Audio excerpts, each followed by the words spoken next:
क्रिस्का recording studio Ekangal सराय।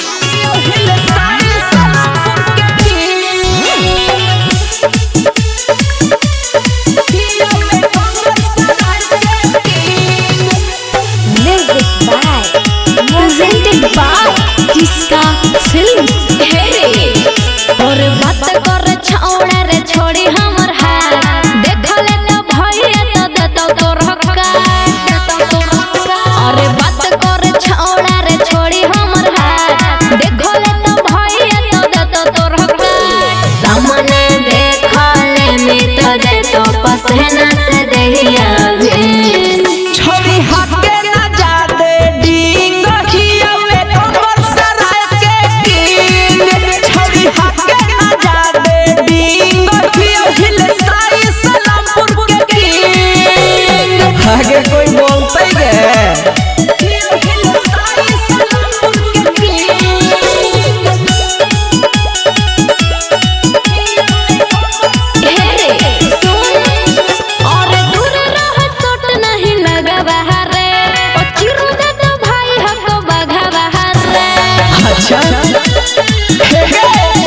आगे मारल हमर बेटा तो ना दगावागे हम ही छोड़ी से सनागावागे।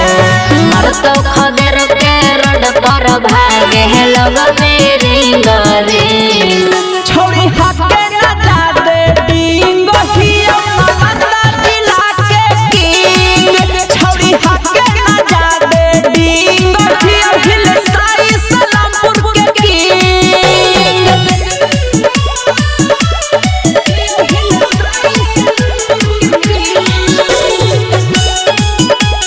क्रिस्का रिकॉर्डिंग स्टूडियो एकंगल सराय। ले कुंदन बात मानो रे ना तो भैया हमर मारा दे तो जानो रे। काहे भूल गई छोड़ी अपन पैदा के हमरा मारे वाला ललके है ना पैदा के। राइटर अनुजवा बुझो ही काहे न करो ही बिड़ी।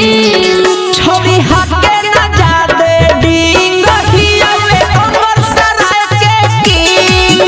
छोड़ी हके ना जादे डींग हियावे साई सलामपुर के किंग। क्रिस्का रिकॉर्डिंग स्टूडियो एकंगल सराय।